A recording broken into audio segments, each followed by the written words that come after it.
두보나 이백같이.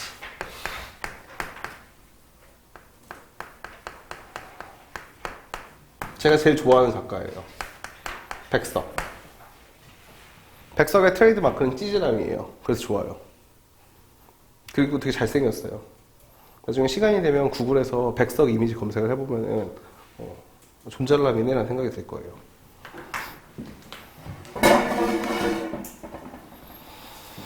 이 시도 변함없이 찌질한데 참 시를 예쁘게 잘 쓰는데 힘이 없어요. 이육사랑은 정반대인데 진짜 이육사랑 정확히 반대에 있어요. 정확히.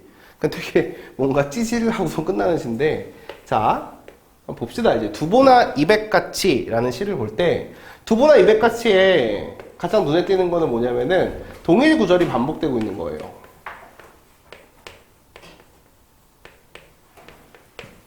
그 동일 구절이 반복되고 그 반복되는 동일 구절이 바로 감정을 어떻게? 감정을 직접적으로 노출하는 구절이에요. 바로 다른 게 아니라 쓸쓸한 마음이라고 되어 있는 거예요. 그래서 이 시의 지배적인 정서가 바로 쓸쓸한 마음입니다. 쓸쓸한 마음. 자, 두보나 이백같이 라는 시를 볼 때에는 항상 똑같이 전개가 되는데 시의 전개 방식은 어떤 방식을 택하고 있냐면은 나의 상황을 이야기를 하고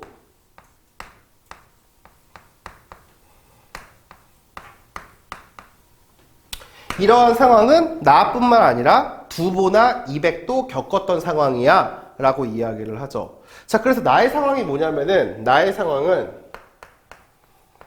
먼 타관에서 자기 고향이 아닌 곳을 타관이라고 불러요. 명절을 맞이한 상황을 이야기를 하는 거예요.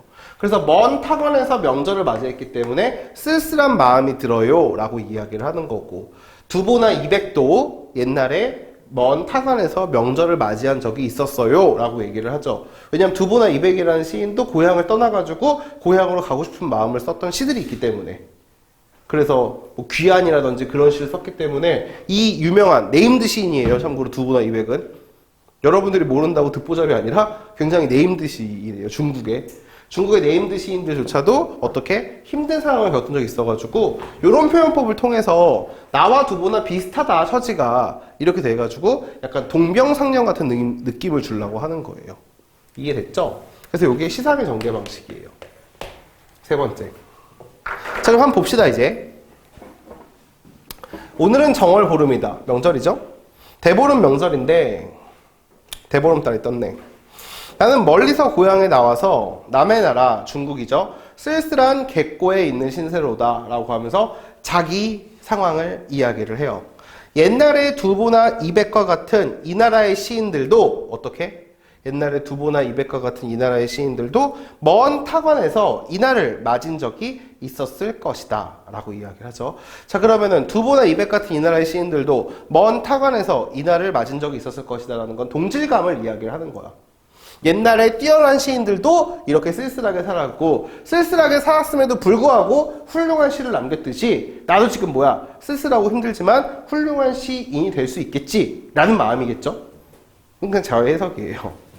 잘 봐봐. 그 다음은 이제 구체화를 시키는데 타관에서 명절을 맞이한다라는 거는 어떤 상황이냐면은 이런 것들이랑 지금 대비가 된다는 거예요. 뭐가 대비가 되냐면은 새 옷을 입고 새 신을 신고 뭐지 그 다음에? 음식이냐? 고기죠.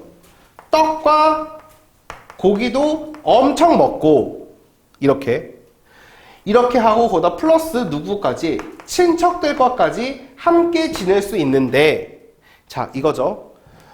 오늘 고향에 내 집에 있었다면 자기가 바라는 상황을 가정하고 있죠. 새 옷을 입고 새 신을 신고 떡과 고기를 엄청 먹고 일가 친척들과 서로 모여 즐거이 웃음을 지낼 것이었만 현실은 뭐야? 나는 오늘 때 묻은 입던 옷에 마른 물고기 한 토막으로 혼자 외롭게 앉아 이것저것 쓸쓸한 생각을 하는 것이다 라고 이야기하면서 다 각각 대립항이죠. 새 옷과 새 신발의 대립항인 입던 옷 때까지 있어요. 그 다음에 떡과 고기 대신에 마른 물고기,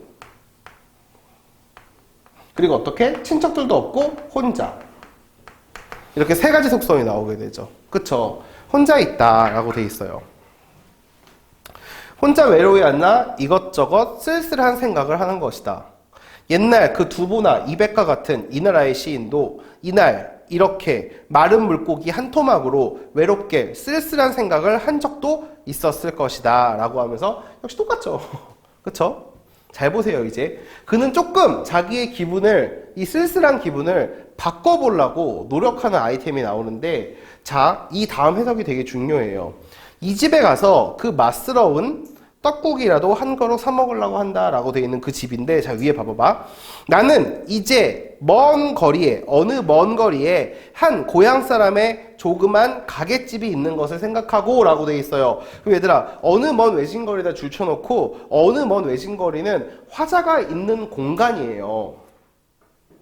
고향을 이야기를 하는 게 아니라 내가 살고 있는 중국을 이야기를 하는 거예요. 이해됐어요? 여기서 우리가 뭘 추가로 알 수 있어요? 화자뿐만 아니라 화자를 비롯한 많은 우리나라 민족들이 당시에 중국에서 살고 있었다는 걸 알 수가 있죠. 왜 중국에서 살고 있어요?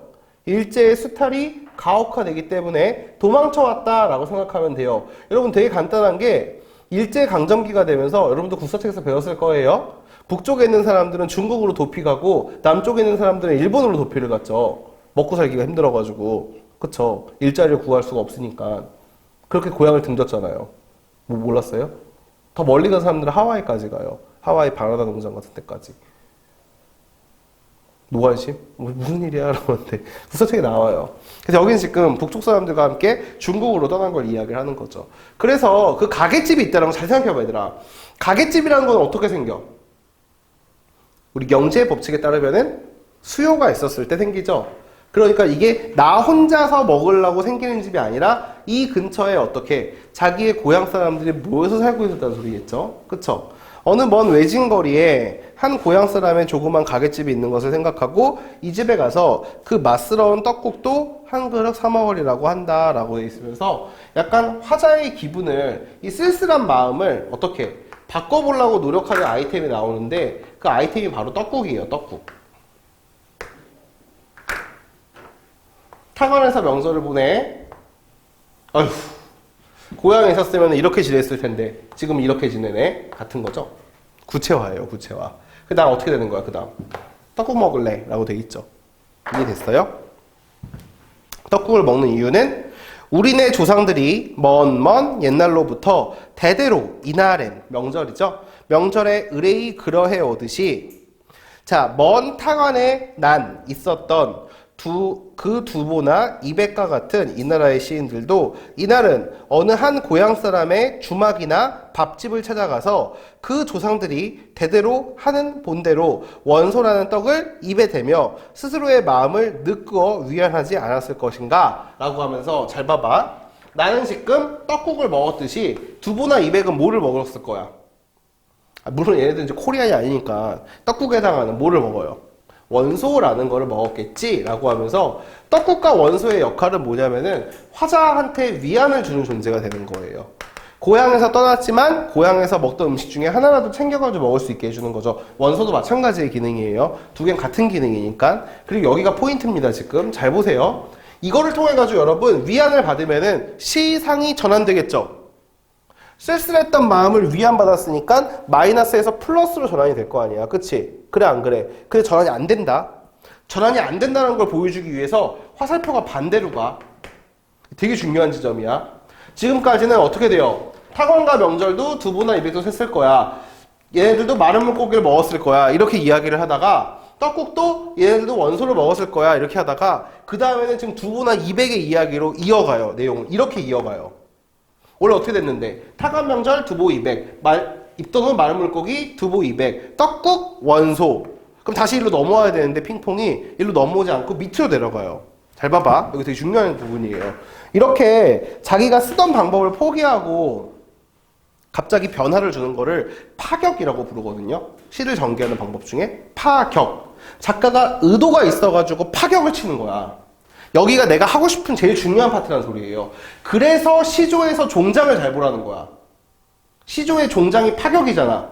3, 4조, 4, 4조로 이어가다가 3, 5, 4, 3이 이어지잖아. 그래서 종장 마지막에 파격 치는 부분이에요. 시조에서는. 그것처럼 여기가 스타일이 달라집니다. 한번 보세요. 자, 그러면서 이 마음이 맑은 옛 시인들은 지금 두보나 이백을 이야기하는 거예요. 두보나 이백은 먼 훗날 그들의 먼 훗 자손들도 그들의 본을 따서 이날에는 원소를 먹을 것을 생각을 하는 거야. 여기까지 아무 문제가 없어. 오케이?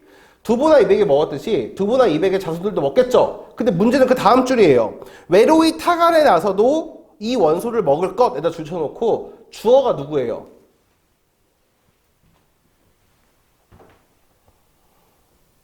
두보나 이백의 후손들이죠. 자, 두보나 이백의 후손들도 타간에 나서 어떻게? 원소를 먹을 것이라고 생각을 하면은 두보나 이백의 후손들은 고향에 돌아간 거야? 고향에 돌아가지 못한 거야? 돌아가지 못한 거지. 두보나 이백의 후손도 돌아가지 못했으니까 당연히 두보나 이백도 돌아가지 못했죠. 외로이 타간에 나서도 그 후손들도 타간에 있어도 원소를 먹을 것을 두보나 이백이 생각을 하며, 오케이? 그들은 아득하니 슬펐을 듯이 뭘 해요? 그래서 위안을 주려다가 위안은 실패가 되고 위안은 페일이 되고 뭐를 줘요? 슬픔을 주게 되죠.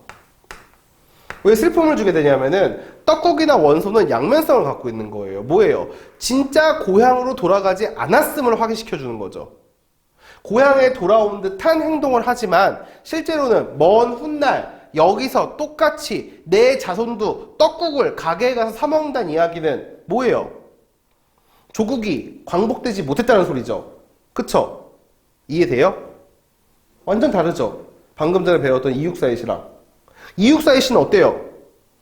꽃성에서 나비들이랑 춤추고 이러고 있잖아요. 저 회상하는 물이라는 게 마주보고 강낭술래 돈다는 소리야. 떠올린다라는 게 아니라. 그래서 지금 꽃성을 이루면은 사람들이 와가지고 춤을 출 거야 라고 미래를 이야기를 하고 있는데 지금 얘는 뭐예요? 내 후손들도 여기서 떡국 처먹겠지라고 이야기를 하면서 부정적인 미래를 이야기를 하잖아요. 이게 너무 좋아. 나는 너무 부정적이야. 이게 부정적인 미래라는 거 알아야 돼요. 그리고 시인이라면 자기의 부정적인 미래를 이 정도로 돌려서 표현할 줄 알아야 돼요. 엄청 돌려서 표현하죠. 그래서 이게 자기가 직접적으로 부정적인 미래를 말하고 싶지 않으니까 이렇게 돌려서 표현을 하는 거예요. 나도 그래서 슬프대.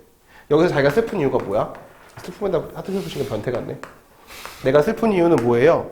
내 후손들도 여기서 떡국이나 먹겠지. 즉, 내 후손들까지도 광복이 안 되면 나는 어디서 죽어야 돼요? 중국에서 죽겠죠. 그게 여러분 얼마나 고통스럽고 쓸쓸한 일인지 한번 우리가 상상이라도 한번 해봅시다. 진짜. 그런 경험을 해보지 못했으니까 되게 슬픈데 남자애들은 조만간 하게 돼요. 그쵸? 2년 뒤 정도가 되면은 군대에 가서 여기는 어디 나는 누구? 내가 평생 여기서 살다가 죽어서 내 자손도 여기서 떡국을 먹겠지 이러면서 슬플 거 아니에요. 그쵸? 간접 경험이라도 할 수 있어서 부럽다 동수야. 가면 재밌어요. 2번 가고 싶진 않지만 한 번 정도는 재밌어요. 한 번 정도는. 그래서 여기가 여러분 제일 중요한 게 그 다음에 영탄법 쓰죠? 아라고. 감정이 제일 올라간 거예요. 이거 보면서. 이 정월 대보름 명절인데 그러니까 위안을 받으려고 그러다가 페일한 겁니다. 떡국도 안 사 먹으러 나가죠. 이 명절 대보름 명절인데 거리에는 오독독이 탕탕 터지고 오독독에다가 네모. 호공소리가 뻘뻘 높아서 호공소리도 네모. 청각적인 심상으로 뭐를? 화자의 쓸쓸한 기분을 더 북돋고 있죠. 쓸쓸한 감정을 심화시키고 있죠. 따라서 객관적 상관문입니다. 왜냐하면은 오독독이나 호공소리는 중국에 관련된 악기나 중국에 관련된 폭죽이기 때문에 내가 있는 공간이 고향이 아님을 확인시켜주는 존재들이에요. 이해됐어요? 그래서 그 다음에 보세요. 동일 구조를 막 깔아놓죠. 내 쓸쓸한 마음엔 자꾸 이 나라의 옛 시인들의 쓸쓸한 마음이 생각난다. 내 쓸쓸한 마음은 아마 두보나 이백 같은 사람들의 마음일지도 모르다. 아무려나 이것은 옛날 투의 쓸쓸한 마음이다 라고 하면서 끝났어요. 여기까지 됐어요? 이것이 바로 백석이라는 시인의 두보나 이백과 같이 라는 시예요. 잘 썼죠, 시. 예, 되게 감수성이 넘치지 않아요, 진짜로. 저는 그래서 200시 너무, 200이 된다. 백석이 너무 좋아요. 백석 씨를 보면은 다 찌질해가지고 내용이 너무 좋아. 이웃은 너무 세고, 이웃은 약간 근육맨이라면은 저처럼 여리여리한 사람은 이제 이런 걸 봐야죠. 물론 감정이 여리여리하는 건지 몸이 여리여리한 건 아니지. 여기까지가 이제 두보다 200시. 동일 구절이 반복됐고 뭐예요? 동일 구절이 반복된 거는 쓸쓸한 마음, 쓸쓸한 생각 이런 거 반복이 됐고 그것뿐만 아니라 얘들아 그거잖아. 이 나라의 그 두복과 이백과 같은 이 나라의 시인도 계속 반복되잖아요. 그쵸? 반복되기 때문에 동일 구절이 반복된다는 거 기억을 하시고 감정이 직접적으로 노출되고 있죠. 쓸쓸하다, 쓸쓸한 마음 이런 노출되고 있고 시상의 전개 방식은 나의 상황을 먼저 제시를 하고 두부나 200의 상황을 이야기를 해. 두부나 200도 그랬을 것이야 라고 얘기를 하죠. 그래서 동질감으로 출발하는 거예요. 나도 타건에서 명절을 셌듯이 두부나 200도 고향에 떠나 있었기 때문에 거기서 명절을 셌을 거야 라고 이야기를 해. 그 대비가 나오죠? 가정이랑 대비하는 거예요. 만약에 지금 고향에 있으면은 새우 세신 떡 고기를 엄청 먹고 그리고 뭐야 친척들과 웃었을 텐데 뭐 하고 있어? 입던 옷 입고 마른 물고기 먹고 혼자 있고 이렇게 되는 거예요. 누구도 그랬을 거야? 두부나 200도 마른 물고기나 먹었겠지 라고 얘기를 하는 거죠. 그래서 마른 물고기 싫어서 뭐 먹으러 가요? 떡국 사 먹으러 가자 라고 해가지고 두부나 200도 원소 사 먹었겠지 라고 하면서 얘네들한테 위안을 얻었겠지 라고 이야기를 해. 근데 뭐예요? 생각해보니까 두부나 200만 원소를 먹은 게 아니라 두부나 200의 후손들도 원소를 먹었을 거니까 슬퍼. 나도 슬퍼. 이렇게 진행된 거예요. 이해됐죠? 그러니까 뭐야? 중국임을 다시 한번 확인하고 개쓸쓸하네 라면서 끝난 거예요. 이해됐죠?